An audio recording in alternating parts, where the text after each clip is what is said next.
For years, the MPAA has been classifying movies as a way to guide parents as to what's appropriate for their children. It's a necessary device, but the ratings board also has some strange standards. They have occasionally rated films too harshly, or in some cases been too lenient. So I'm going to count down the most absurd ratings decisions and what made them unfair. Cinderella. It's often been pointed out that the G rating is a rarity nowadays. While it was very common for family films to be given this rating over 20 or especially 30 years ago, today they are often saddled with the PG for the lightest of offenses. Although it could be argued the studios themselves are okay with getting a PG to give the appearance of the film being edgier than it actually is. A good example is Disney's live-action version of Cinderella, released in 2015. This is a movie that's no more intense than Disney's classic animated film. There's no profanity, no sex, no extreme violence. It's a perfectly acceptable film for any child of any age. However, Cinderella was rated PG for mild thematic elements. When you see that as the reason, it basically means there's nothing inappropriate in the movie, but the studio did not want a G. Speaking of Cinderella adaptations, I also want to mention 1998's Ever After, starring Drew Barrymore. That one actually got a PG-13 for a bit of swearing, but it's otherwise acceptable family viewing.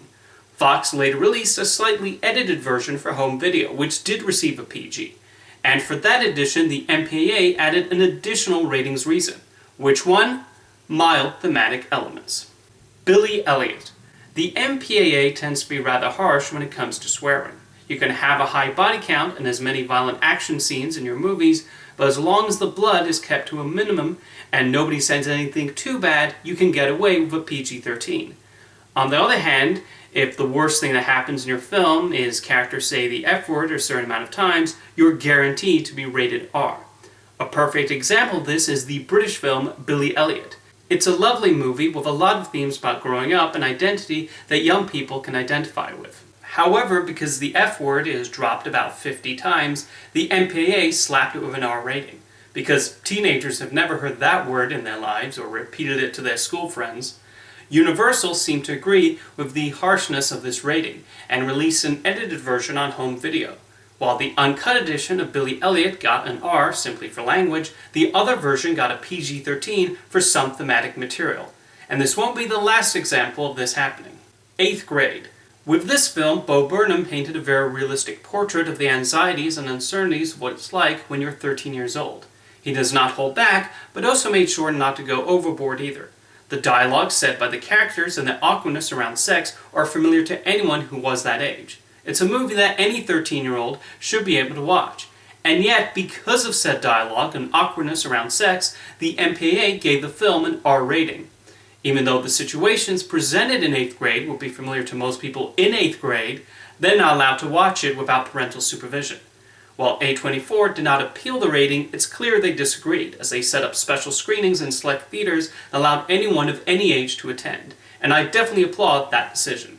Clerks. When Kevin Smith's acclaimed independent comedy was released, the film carried an R rating, which makes perfect sense due to the extremely raunchy conversations and sexual situations. So why is it on this list?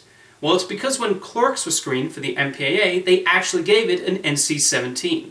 If you've seen the movie, you know there aren't any of the hardcore sex scenes that commonly get films that rating. Most of the film just consists of characters talking. But the ratings board found the conversation so explicit that they decided to award it an NC-17. You could argue the fate of one of the characters also played a role, but that happens off-screen and is only mentioned in dialogue. Or maybe they took offense to Randall watching a pornographic movie, even though we don't actually see said movie. Impressively, Miramax was able to appeal the decision and get it down to an R with no cuts required. But that it got an NC-17 to begin with is ridiculous. When Smith made Clerks 2, which featured more explicit material than the first film, he was fully prepared to receive an NC-17 again. However, much to his surprise and shock, the MPAA gave Clerks 2 an R rating with no questions asked. But hey, it saved him another trip to the appeals committee. Little Monsters. Most of this list consists of films I think got a harsher rating than they deserved, but there have been times where I've been confused at the ratings board being too lenient. Little Monsters is one such case. This received a PG rating, and yet there are so many scenes in the film that would ordinarily have earned a PG-13 at least. There is a lot of swearing, but nothing too shocking if you've seen The Goonies. What really surprised me when I watched the film recently were the number of crude sexual jokes set by the title monster, Maurice. We see one of the main villains decapitate the head of a child monster. There's a moment where Maurice urinates into a bottle, and then a young boy drinks from it a few scenes later.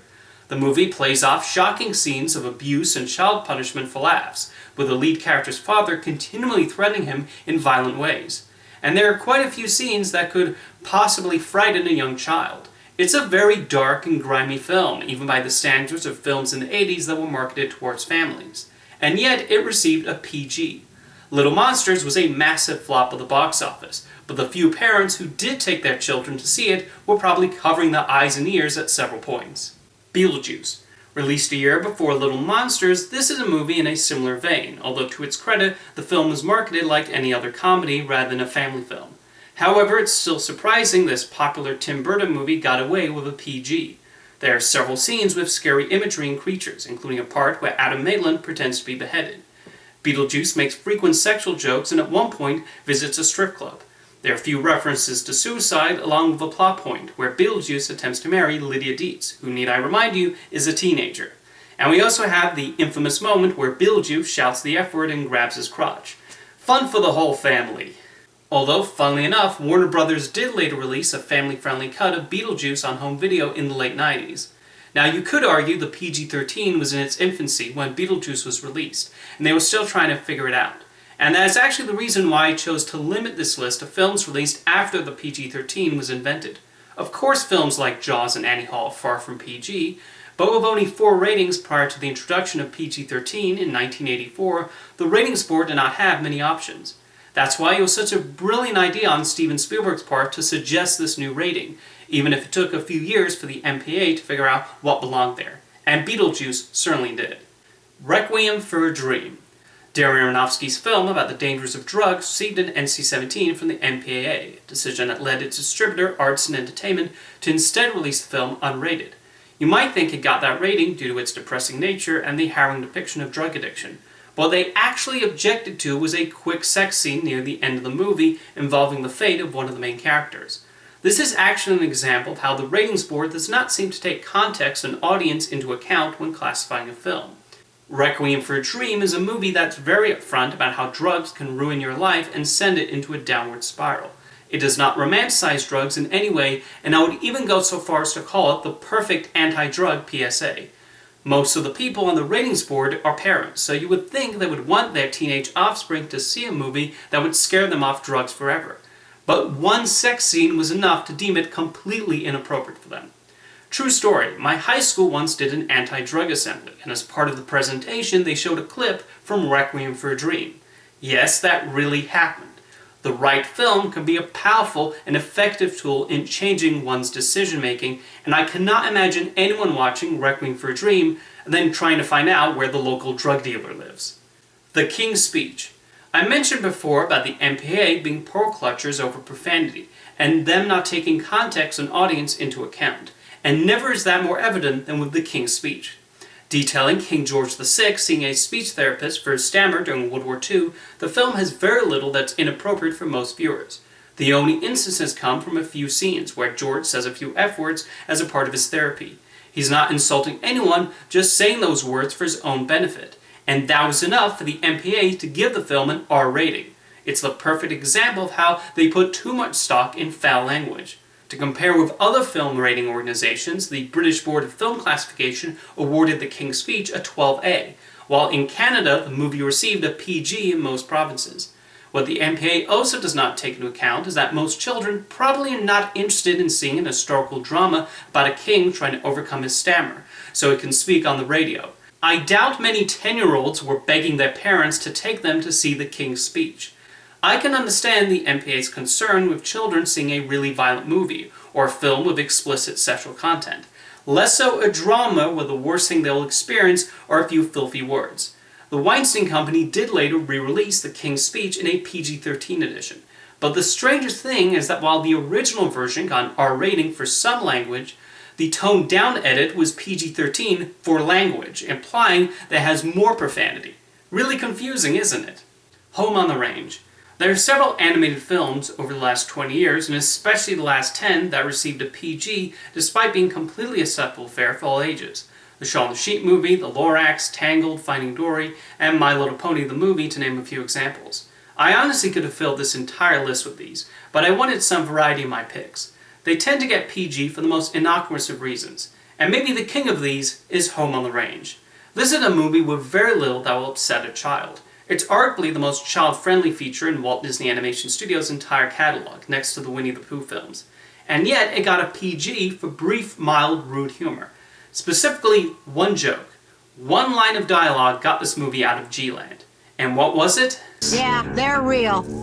Quit staring. I am not making that up. One of the first things you hear in the movie was enough for the MPAA to caution of parental guidance. It's a joke that'll definitely fly over 99% of children's heads. Yes, adults will understand the mild innuendo, but the 5-year-old who dragged his mother to Home on the Range won't think anything of it. It's definitely an early example of PG becoming the new G, and G becoming rarely used outside of the occasional Pixar film and nature documentary. And even Pixar no longer gets a G rating outside of Toy Story and Cars sequels. And the #1 most ridiculous MPAA rating is Whale Rider. I talked about this before in my video about strange MPAA ratings reasons, but it's worth pointing out the absurdity of this again. Whale Rider is a film that's more than acceptable family viewing, and is a really inspiring film with good messages. There's nothing in the film that rises above what you might see in your standard PG movie. But there is a very brief scene where marijuana is shown, which the MPAA called a momentary drug reference.